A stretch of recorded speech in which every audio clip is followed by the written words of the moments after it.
grab your copy this morning. Now let's take you straight to the county of Siaya, where at least 8 gold miners are still trapped in the collapsed mine in Abimbo village in the county of Siaya. Now 2 people were rescued yesterday afternoon, and our correspondent Isaiah Agwengi is on standby with the latest details from the area.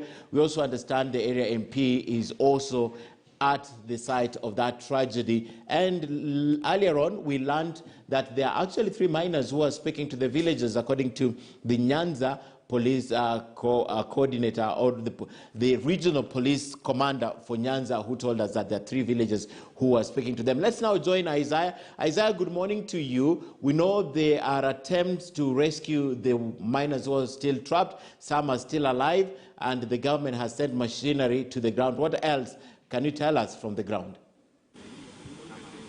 Yes, good morning, Ken. Rescue operation is underway. There are 2 excavators at the scene, and the operation is led by Kenya Red Cross. We have the police, and the county health department is also here. And we've now been joined by the area MP, Dr. Gideon Ochanda, and the Bondo Deputy County Commissioner, Mr. Richard Karani.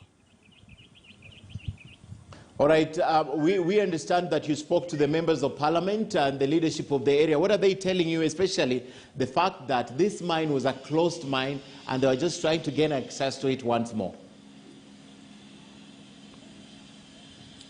I think maybe I can give the area Deputy County Commissioner to make clarity on that.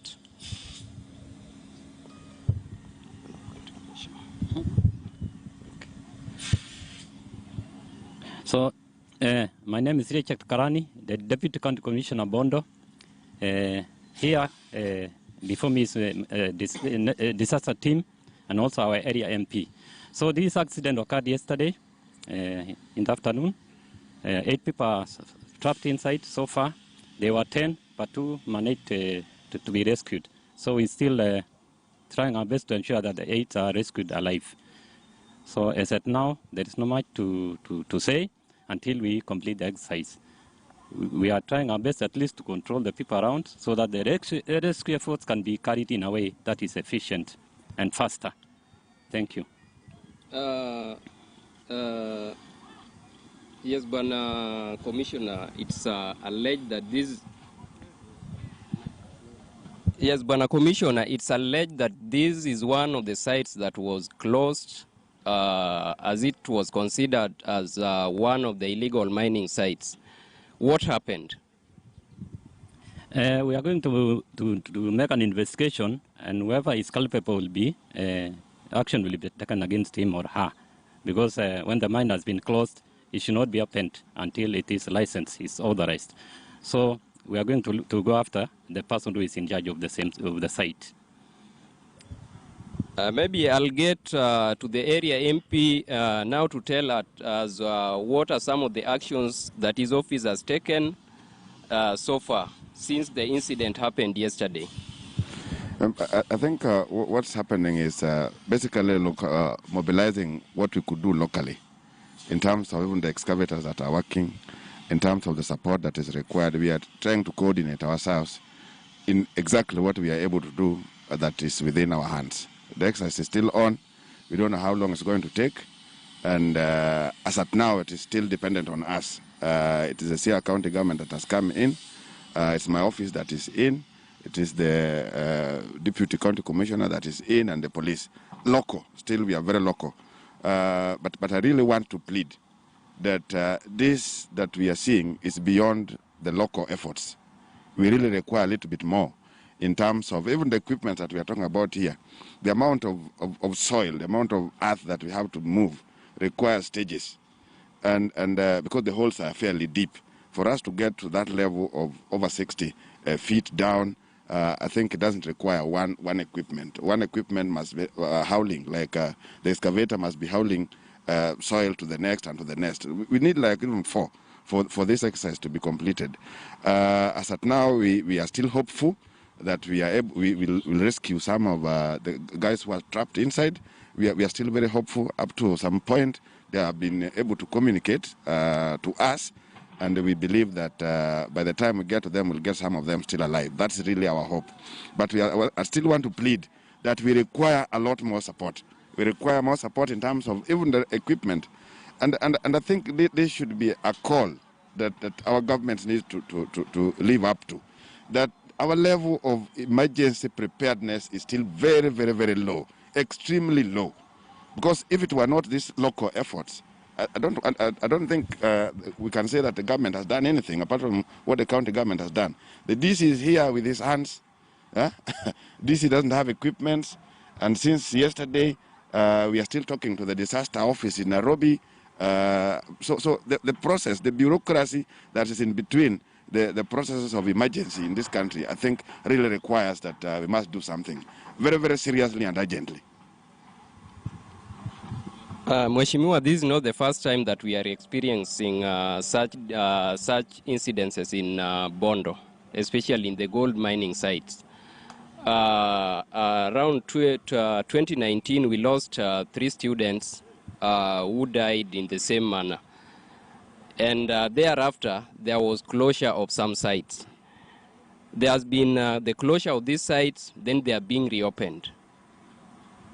Why do you always close them and reopen them? I think there are a number of things that must be looked at here. Number one is, this is not mining per se. These are artisanal, what we could call artisanal miners, very peasantry kind of a mining. And they don't require any serious licensing to talk about. Miners, the process of licensing miners, those who are doing mining, is beyond what these people can do. But to us, it's a matter of livelihood. This is where the problem is. It's a matter of livelihood.